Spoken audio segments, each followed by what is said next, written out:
Silvia Giacopo, adelante. Gracias, senador. Mire, a cualquiera de los exponentes que pueda responder cuál es la opinión del nuevo alcance que le da esta ley al Instituto del Daño Punitivo en el artículo 118. No va dirigida a un expositor en particular. Cualquiera que quiera responderla, sí. Le hago una mención. El atinente al daño punitivo, de nuevo, figura adicional a la reparación del daño general, porque está pensada más como un disuasivo de conducta, ¿verdad? Esta figura hoy está en el artículo 52 bis de la ley. Yo diría, nosotros, en opinión de nuestra comisión de reformadora, con algunos defectos de construcción que hicieron que los jueces actuaran, yo diría, casi timoratamente o con mucha prevención respecto de la aplicación de este adicional. Lo que dice el daño punitivo es que adicionalmente a la reparación integral del daño que puede reclamar un consumidor damnificado, si hay un hecho de gravedad o de maltrato específico o una ostensible violación a la norma tutelar de los consumidores, adicionalmente se le puede pedir al juez que considere la aplicación en perjuicio del proveedor violador y a favor del consumidor de una multa que se considera daño punitivo. En este momento tiene un límite de hasta 5 millones, tendría como destino adicional el consumidor. Algunos de los problemas que tiene es que, por ejemplo, hoy como está redactado, la figura es el mero incumplimiento de la letra de la ley o de las previsiones del contrato, ameritan a la parte consumidora o agraviada a pedir la figura de la aplicación del daño punitivo.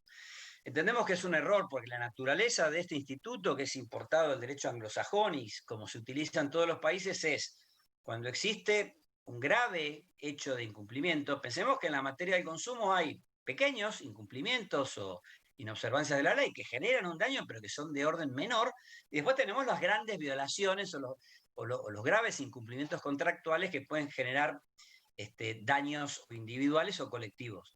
Cuando esta figura está pensada como un sucedáneo a la reparación convencional ya prevista en la legislación ordinaria civil y comercial y en la ley, sino que adicionalmente y por la gravedad del caso al juez se le solicita que a modo de, por eso decimos que es un híbrido jurídico, porque por su destino muchas veces va al bolsillo del consumidor, que se le adiciona a la reparación que ya solicitó, pero aparte es para disuadir la conducta, es decir, generar una medida ejemplar en el mercado. Por ejemplo, que si usted hizo como proveedor una publicidad engañosa y desvió clientela y obtuvo una ventaja indebida, haya un poder de fuego importante del juez que interviene, no solo para reparar en chiquito el perjuicio sufrido por un consumidor individual, sino que haya una verdadera poder de fuego para que este tipo de conductas no se reiteren en el mercado. Fíjese que nosotros, terminando el remate de este artículo reformulado, pusimos, está prohibido para los proveedores asegurar este tipo de prácticas que den lugar al daño punitivo, es decir, porque no queremos que sea un costo más internalizado para que se replique. Queremos que el juez tenga un poder de fuego. En este momento seguramente va a salir sin límite, y entonces los magistrados que intervengan en los casos de consumo podrán echar mano a esta figura. De nuevo, no es para cualquier caso de incumplimiento, es un caso que amerite, además de la reparación particularmente generada, una sanción adicional que sea lesiva patrimonialmente para el proveedor y que lo disuada y que le genere como un ejemplo para el resto de los proveedores en el mercado para evitar que se repitan este tipo de prácticas ilícitas. Ese es un poco el sentido del daño punitivo. Gracias. Muchas gracias. Perdón, presidente. Presidente, sí, disculpe. El doctor Giannino. Sí. Sí, ¿quiere decir algo también al respecto? Sí, yo como para agregar a lo que el doctor Episcopo aportó por ahí. Doctor Giannino, le escuchamos muy despacio, si puede hablar más fuerte o arrimarse al micrófono. A ver ahí, ¿se escucha ahora? Hola, hola, sí. ¿Se escucha? No, yo aportando lo que el doctor Episcopo explicó con respecto al daño punitivo como una sanción pecuniaria con los fines de disuadir y demás. Es verdad que creo que la redacción habría que mejorarla por el tema, por ejemplo, el destino de la multa, volver a que la multa sea para el consumidor que inició la acción, no que quede a criterio del juez cuál va a ser el destino de esa multa, si un 50% para un lado, un 50% para el otro, para una... Bueno, que quede, obviamente, y incentiva las acciones judiciales por otro lado, ¿no? Porque el fin es modificar una conducta y por ahí eso puede ser un disuasivo en contrario. Después, con respecto a la limitación que tiene, hasta, coincido que habría que modificarlo y no habría que poner hasta lo que establezca la ley, que quede criterio del juez sin ningún tipo de tope, también me parece interesante aportar en ese tema. Y otro tema que me parece importante aclarar o que podríamos mejorar en la redacción es que tampoco queda criterio del juez por ahí el podrá. Yo creo que podríamos mejorarlo en que deberá aplicar algún tipo de sanción si queda acreditado en el expediente, con el factor de atribución subjetivo, que en eso estamos de acuerdo, por la inconducta grave y demás, porque no nos olvidemos, como dijo también el doctor Lopíscopo, que generalmente los que son pasibles de este tipo de sanciones, su conducta es sostenida en el tiempo, y esto lo podemos acreditar a través de pedido de informe a las autoridades nacionales, provinciales o municipales de aplicación, donde tenemos grandes empresas que hoy les sigue siendo conveniente incumplir con las leyes y la tutela de los usuarios y consumidores. Entonces, que no sea un criterio en el cual el juez, como dijo también el doctor Bionda, creo que las normas tienen que ser claras y darle la pauta al juez para que no tenga dudas de que al momento de definir o resolver no tenga que decir, y bueno, es como podré, y tenemos jueces que lo hacen y jueces que no, jueces más comprometidos y jueces menos comprometidos. Creo que las normas tienen que ser en ese sentido lo más claro posible, no como para agregar a lo que habló el doctor Lopíscopo. Gracias, doctor. ¿Algún otro de los Perdón, presidente, perdón. O sea que, Adrián, para cerrar el concepto, una sugerencia sería no dejarlo librado al arbitrio de la aplicación de la norma, sino que en vez de decir podrá, tendría que decir deberá.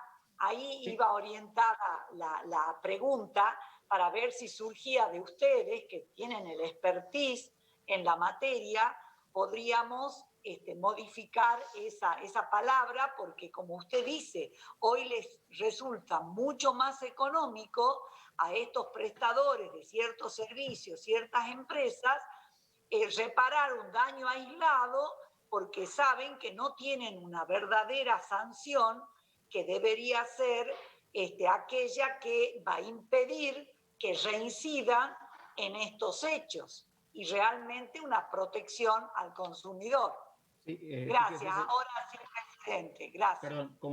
Perdón, señor presidente, como para aportar, como dijo la senadora, fíjese cuán diferente es una palabra en una norma. El de podrá, deberá, es más, uno de los proyectos que figuran en la Cámara de Diputados a través de la diputada Schmidt, eso lo modifica, por ejemplo. No habla de podrá, sino que habla de deberá o aplicará una norma en este caso. Y si vamos más allá, hoy el daño punitivo lo debería solicitar el consumidor. Pero si analizamos el fundamento del doctor Bionda en materia constitucional, el juez, más allá de que lo pida o no el consumidor, también podría evaluarlo. Pero bueno, son cuestiones a pensar y después que esto pueda ser trasladado en una normativa. Gracias. Sí. Señor presidente. Sí, adelante, doctor Bionda. En realidad le quería complementar un concepto, una advertencia, un llamado para tener en cuenta en función de la inquietud que plantea la senadora Giacopo y lo que aportaron los participantes, que tiene que ver con lo siguiente. Tengamos en cuenta, en que coincido, estoy de acuerdo, en que debemos sentar las pautas de que no quede a criterio, o sea, discrecional del juez, aplicar o no aplicar una sanción de esta naturaleza. Pero tengamos en cuenta lo siguiente, que en toda actuación oficiosa del juez requiere apoyarse sobre base o elementos objetivos que permitan afirmar y concluir que se ha actuado con el grave menosprecio al cual se refiere la norma. Para eso se requiere de la producción de medios probatorios, con lo cual, si no hay pedido de parte, si no se requiere la aplicación no está incluido dentro de la pretensión de la parte, probablemente no se ofrezcan medios probatorios orientados a demostrar que en este caso en particular se produjo un grave menosprecio como requiere la norma. Por eso me parece la norma anterior objetivaba en algunos supuestos que resultan mucho más fácil o son más asequibles. Lo que le quiero señalar es que aun cuando se imponga la obligación a los jueces, si no tenemos la posibilidad de producir medios probatorios que permitan afirmar con elementos objetivos que se ha producido un grave menosprecio, aun cuando nos impongan la obligación, las posibilidades de aplicar esta sanción punitiva va a ser muy reducida porque no vamos a tener elementos probatorios con base en la cual asentar nuestro razonamiento. Le recuerdo, perdón. Y adelante, doctor. No, le recuerdo que hemos ampliado también la legitimación. La ley habla acá que el juez tiene las atribuciones para aplicar. Esto es una discusión que se dio en el seno de la comisión, si tenía que ser de procedencia automática o no. Es una conducta que está calificada a una consideración subjetiva de conducta, que independientemente de la cuestión probatoria es el juez el que la considera en definitiva si es grave o no la conducta y la lesión. Fíjese que para la morigeración, o sea, para la graduación de su monto, el juez debe atender una serie de circunstancias. Perjuicio ocasionado, el carácter de la empresa, el bien jurídico tutelado, es decir, toda una serie de cuestiones que entendemos que es de valoración subjetiva del operador de derecho que interviene. En este caso, el símil para el daño directo sería para la autoridad de aplicación también, es facultativo, la parte lo puede solicitar y es el operador del derecho el que tiene la facultad, con todas las circunstancias del caso, de determinar su procedencia o no.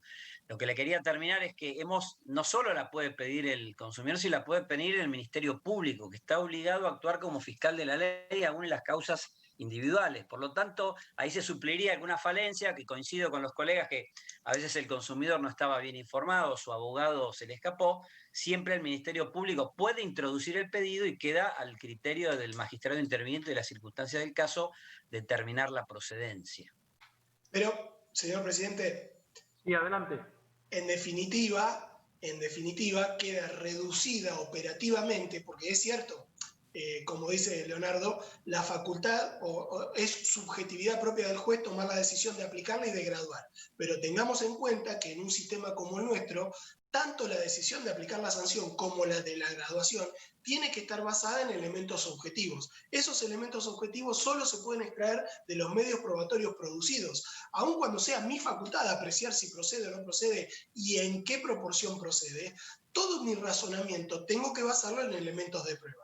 Si esos elementos de prueba no fueron introducidos en el marco de una pretensión y en el marco de la resistencia de una pretensión, y bueno, podemos entrar a discutir si hay o no hay violación del principio de congruencia si un juez los produce o no los produce de oficio. Hay códigos de procedimiento en cada una de las provincias que permiten actuaciones de oficio de parte del juez para complementar las pretensiones introducidas por las partes, y hay algunos códigos de procedimiento de algunas jurisdicciones que adoptan un modelo de juez espectador o tan solo director, no de un modelo de juez gestor, que le impiden adoptar medidas con base en las cuales asentar el razonamiento para subjetivamente considerar que corresponde aplicar porque ha habido grave menosprecio y en su caso graduar las sanciones. Operativamente, si no se prevé esa circunstancia, la obligación impuesta al juez puede quedar reducida a las pretensiones que hayan introducido las partes.